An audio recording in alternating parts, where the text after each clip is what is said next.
জিব্রাইলের দায়িত্ব হলো সর্বপ্রথম হাসরের মাঠ থেকে তুমি আমার বন্ধুরে দাঁড় করাও। জিব্রাইল পাগল পাগল হইয়া হাসরের মাঠ তালাশ করবে রে, আল্লাহর হাবিব কোথায় আছে। গোটা হাসরের মাঠ তালাশ করবে, জিব্রাইল পাগল পাগল হয়ে যাবে, নবীরে পাবে না। যেই জিব্রাইল কতবার নবীর রোজায় আসছে, কিন্তু এখন নবীরে পায় না রে। গোটা হাসরের মাঠ তালাশ করে পাগল হয়ে যায়, নবীরে পায় না।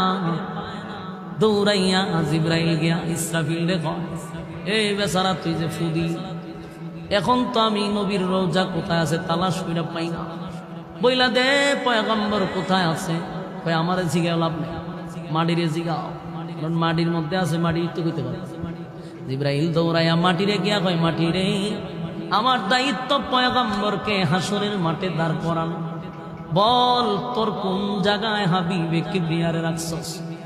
মাটি কয়, জিব্রাইল, ইসরাফিলে যখন বাঁশি বাজায়া দিছে আমার মধ্যে এমন কম্পন সৃষ্টি হইছে, আমি মাটির মধ্যে মাটি নাই, এমন ওলট পালট হয়ে গেছে, আমি যে আমার মধ্যে নবীরে কোথায় রাখছি আমিও জানি না।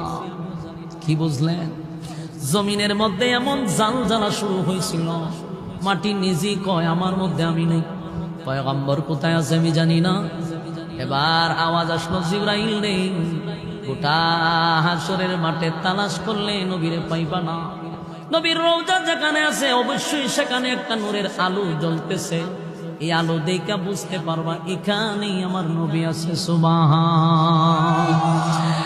জিবরাইল আলাইহিস সালাতু ওয়াস সালাম দৌড়াইয়া পয়গম্বরের রওজার সামনে গিয়া দেখে আলো দেখা যায়, সেখান থেকে আমার নবীরে দাঁড় করাবে।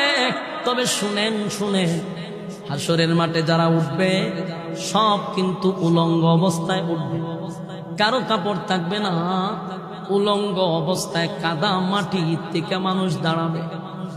কিন্তু আমার আপনার নবীর আল্লাহ উলঙ্গ অবস্থায় উঠাবে না। আল্লাহ বলে, জিবরাইল